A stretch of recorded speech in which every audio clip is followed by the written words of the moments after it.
নমস্কার। আজ আমি কড়াই চিকেনের রেসিপিটা করব। আমি পেঁয়াজ, লঙ্কা, টমেটো, আদা, রসুন 6টা মতন ক্লোভস আর একটু আদা আর একটু মিডিয়াম সাইজের পেঁয়াজ আমি কুচি করে নিয়ে নিয়েছি।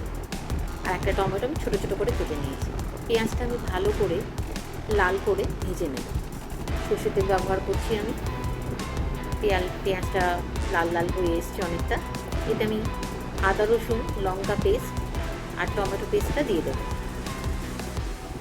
আমি এই বাটিতে একটু নুন, কাশ্মীরি লাল লঙ্কার গুঁড়ো, হলুদ গুঁড়ো, জিরে গুঁড়ো আর গোলমরিচ গুঁড়ো নিয়ে নিলাম।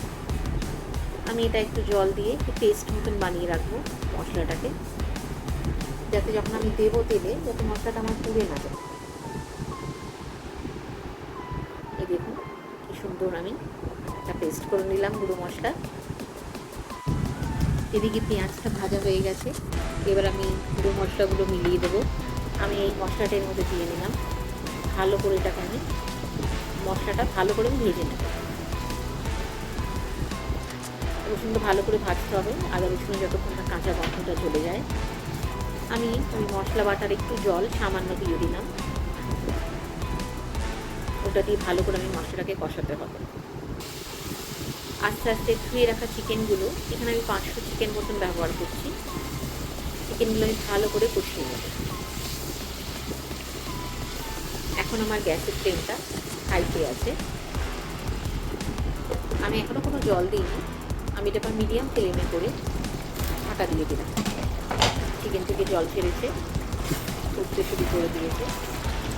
একটু হালকা করে নিয়ে দেবো চিকেনটা ভালো করে।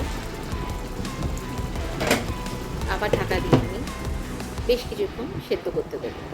এই দেখুন কি সুন্দর রঙ এসে গেছে, চিকেনটা সেদ্ধ হয়ে গেছে। ওপর দিয়ে আমি গরম মশলা গুঁড়ো এবং কাস্তুরি মেথি দিয়ে দিলাম। কাস্তুরি মেথি দিলে ভীষণই একটা সুন্দর ফ্লেভার আসে আর খেতেও অসাধারণ লাগে। কড়াই চিকেনটার অসাধারণ রঙ এসেছে। আমি আর 2 মিনিট মতন এটাকে ঢাকা দিয়ে আর একটু সেদ্ধ করে নেব। আমার কড়াই চিকেন অলমোস্ট রেডি হয়ে গেছে। এবার আমি প্লেটিং করব।